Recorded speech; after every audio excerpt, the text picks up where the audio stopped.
Ask the locals. Go ask them how they feel about just serving you coffee or serving you food that a quarter of their salary.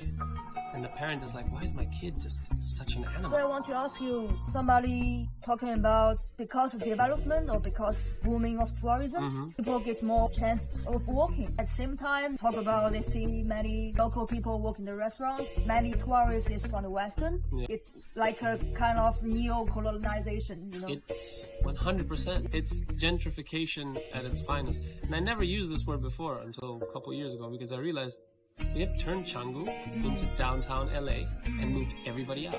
Only the people who still have some land there are left. Ask the locals.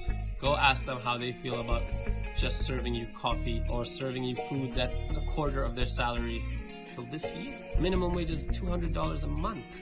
By law, you have to give them insurance, but until this year, it wasn't even. Most men have become drivers, sitting all day long in a car, not walking, not moving. They're becoming the car. You're giving them an option to go from living a bit more independently to now completely 100% relying on someone else's wallet, which is, I think, it's not an opportunity, it's a trap. Yeah, what do you think of the rapid development? We're all running. We're not sure what we're running from, but at some point somebody started running and everybody's like, oh my god, look, he's running, and we all ran. We're all doing it at high speed, full speed. No concepts, no question asked, no zoning, no nothing. And it's just developing. They're here because they love the fact that use that cheap labor, the cheap lifestyle. It's our fault that we let these laws get better, but it's because it's so hard to regulate things. They take advantage of this.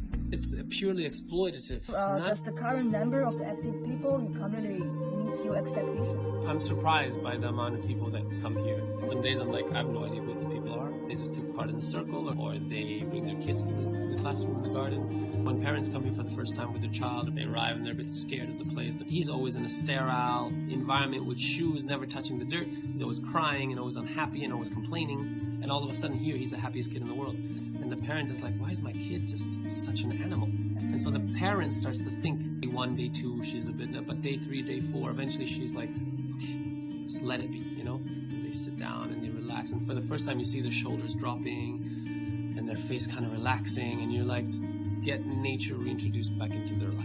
Maybe the place is not just for the kids to play around. It can be also a good place to educate the adults. Oh, yes. Most adults come here to learn because the only thing that is real is nature. I just remember as being a kid, like, I was happiest being able to intertwine and mingle with nature, that nature is actually a bit of a dangerous place. As a kid, we had snakes in our bathroom almost every day, but you know that you have to be super careful, and that's something that kids learn very fast.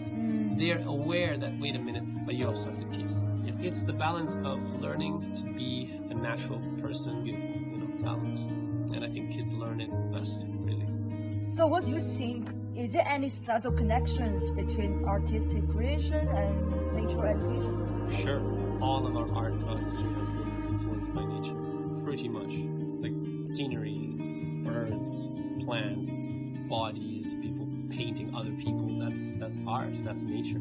That is one and the same. When I hear people come here and it says it changed their life. And that's all that matters to me. I want people to come here and fall in love with nature. Thank you, guys. That was awesome. Thank you so much. Of course. Yeah. Thank you.